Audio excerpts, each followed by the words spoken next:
Hi అండి అందరికీ. Welcome to my channel Mouni Rajesh simple home recipes అండి. ఈరోజు రెసిపీ వచ్చేసి చికెన్ కర్రీ అండి. ఒకసారి ఇలా ట్రై చేయండి, చాలా సూపర్‌గా ఉంటుంది. ఒక హాఫ్ కేజీ చికెన్ తీసుకొని బాగా వాష్ చేసి కడిగి 1 టేబుల్ స్పూన్ సాల్ట్, అలాగే 2 టేబుల్ స్పూన్ కారం, అలాగే ఒక స్పూను అల్లం వెల్లుల్లి పేస్ట్, హాఫ్ స్పూన్ పసుపు, గరం మసాలా ఒక హాఫ్ స్పూన్, ధనియాల పౌడర్ ఒక స్పూన్ వేసి మంచిగా మ్యాగ్నేట్ చేసి ఒక 1 అవర్ పక్కన పెట్టుకోవాలండి. ఈలోపు పక్కన చిన్న చిన్న ముక్కలుగా ఆనియన్, పచ్చిమిర్చి కట్ చేసుకొని ఒక డేకిసాల బాగా ఆయిల్ వేడి చేసుకొని దాంట్లో పచ్చిమిర్చి, ఆనియన్ వేసి బాగా వేయించుకోవాలండి. అవి గోల్డ్ కలర్ వచ్చేలోపు 2 టమాటోస్ తీసుకొని చిన్న చిన్న ముక్కలుగా కట్ చేసి పక్కన ఉంచుకోవాలి. ఈ విధంగా కట్ చేసుకున్నాక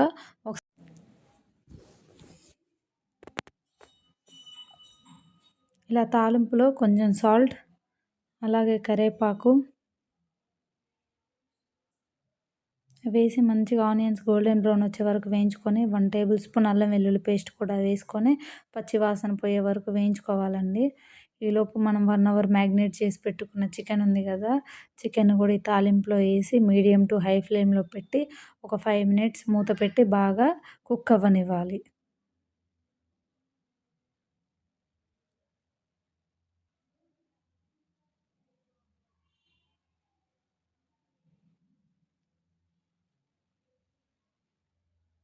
ఇలా ఒక 5 మినిట్స్ తర్వాత మూత తీసి మళ్ళీ ఒకసారి కలుపుకొని మళ్ళీ ఉడికించుకోవాలి.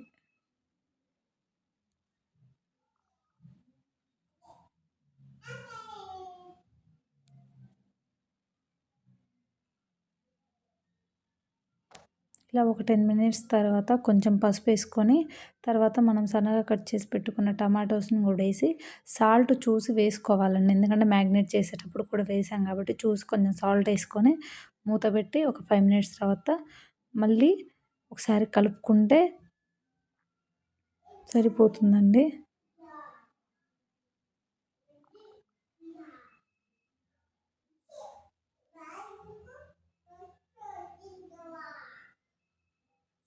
తర్వాత దీంట్లో కొంచెం ధనియాల పౌడర్, కొంచెం గరం మసాలా వేసి ఒకసారి కలుపుకుంటే సరిపోతుంది. మనం మ్యాగ్నేట్ చేసేటప్పుడు మసాలాలు, ఉప్పు, కారం, అల్లం వెల్లుల్లి పేస్ట్ మొత్తం వేసాం కాబట్టి ఒకసారి చూసి వేసుకోండి, టేస్ట్ చెక్ చేసి వేసుకోండి.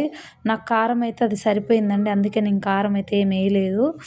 మసాలాలు కూడా లైట్గా వేసాను, తక్కువ అయ్యాయని. మీరు చూడండి, ఇంకొంది వేడి వేడి చికెన్ కర్రీ రెడీ అయిపోయిందండి. చాలా టేస్టీగా ఉంటుంది, ఒక్కసారి ట్రై చేయండి. థ్యాంక్ యూ ఫర్ వాచింగ్ అండి. ఇలాంటి వీడియోస్ మరి ఇంకెన్నో పెడతాను. ప్లీజ్ సబ్స్క్రైబ్ చేయండి. ఇలాగే సపోర్ట్ చేస్తూ ఉండండి. లాస్ట్ కొంచెం కొత్తిమీర వేసుకుంటే వేడి వేడి చికెన్ కూర రెడీ అయిపోతుందండి. Thank you for watching.